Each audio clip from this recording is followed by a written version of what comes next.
मुख्यमंत्री, deputy CM, सारे पदाधिकारी, यहाँ तक पुलिस के पदाधिकारी बिहार इन्वेस्टर मीट की है। और सबसे बड़ी बात कि इस इन्वेस्टर मीट में कोई नया विजन, कोई नया आइडिया, कोई नया इन्वेस्टर भी नजर नहीं आए। तो सेंट्रल गवर्नमेंट की लॉजिस्टिक पॉलिसी से पहले लाने का प्रयास किया गया था, वो प्रस्ताव सरकार के पास में है और इन्होंने इस हड़बड़ाहट में उस पॉलिसी का जिक्र किया। आपको इन्वेस्टर मीट के पहले ही उस पॉलिसी को इंप्लीमेंट कर देना चाहिए था, लेकिन आखिर किस बात की हड़बड़ाहट थी? इतने आनंद फानंद में इन्वेस्टर मीट बुलाया इन्होंने, और तो और इनके सारे वक्ताओं ने, चाहे वो डिप्टी सीएम हो, चाहे वो आईएएस अधिकारी, केवल एक बात पे इनका फोकस था कि कैसे निवेशकों का डर खत्म किया जाए। कुंदन कुमार, कल जो है इन्वेस्टर मीटिंग हुई जिसमें नीतीश कुमार, तेजस्वी यादव दोनों मौजूद रहे थे। उसको लेकर आज भाजपा के द्वारा प्रेस कॉन्फ्रेंस की गई और ये बताया गया है उनके द्वारा कि ये जो इन्वेस्टर मीट हुई है ये पहले से चली आ रही है, उनके मंत्रियों द्वारा ये सब किया गया था। उसी चीज़ को लेकर जो महागठबंधन की सरकार नहीं बनी है वो उसमें वही इन्वेस्टर को बुलाया गया जो पहले से तय था। इसमें कोई भी नयापन नहीं है और जो इनका किया हुआ काम है भाजपा का, वो अपने कामों में गिनाया रहा है। और आप सुनिए कि और क्या कुछ कहते हैं भाजपा के जो नेता है वो। मुख्यमंत्री, डिप्टी सीएम, सारे पदाधिकारी, यहाँ तक पुलिस के पदाधिकारी बिहार इन्वेस्टर मीट की है। और सबसे बड़ी बात कि इस इन्वेस्टर मीट में कोई नया विजन, कोई नया आइडिया, कोई नया इन्वेस्टर भी नजर नहीं आए। जो भी इन्वेस्टर नजर आए वो विगत एनडीए के सरकार के जो प्रयास से जो लोग आए थे उन लोगों की ही सहभागिता दिखी।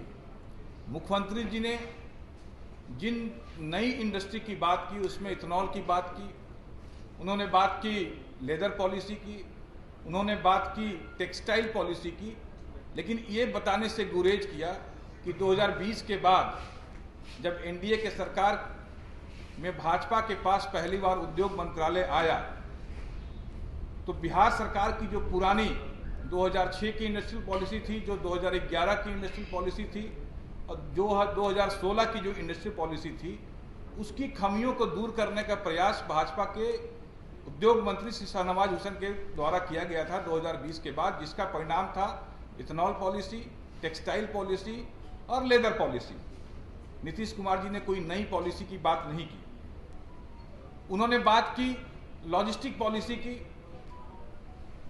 तो उन्होंने ये बताने का कष्ट नहीं किया कि विगत हमारे ही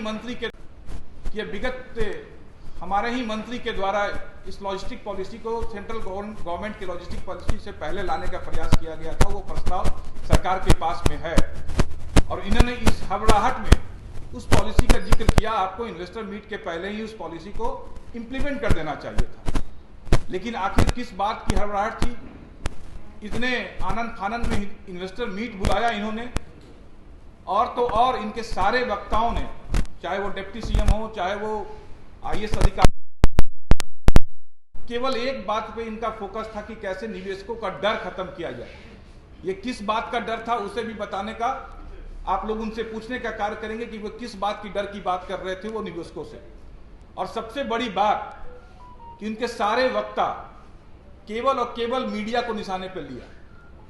आखिर यही मीडिया था जो निवेशकों के ध्यान आकर्षित कर रहा था मीडिया के माध्यम से। जब कार्य अच्छे हो रहे थे 2020 के बाद में, जब इंडस्ट्रियल क्रांति की ओर बिहार बढ़ रहा था, तो यही मीडिया बिहार का एक अच्छा पक्ष रख रहा था और निवेशक जो आए हैं वो इसी मीडिया के कारण आए हैं और आज सारे वक्ता उनके उसी मीडिया को कोस रहे थे।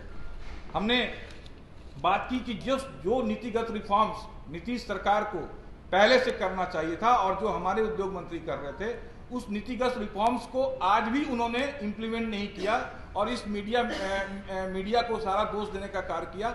ये रिफॉर्म्स थे कि जो बियाडा की जमीनों की जो कीमत इन्होंने आसमान को इंडस्ट्री लगाना चाहे तो आपको 11 करोड़ की, जहानाबाद में लगाना चाहे तो 3 करोड़ की, आप हाजीपुर में लगाना चाहें तो मतलब इस तरह का से जमीन का जो लागत रखा था इन लोगों ने भी डका।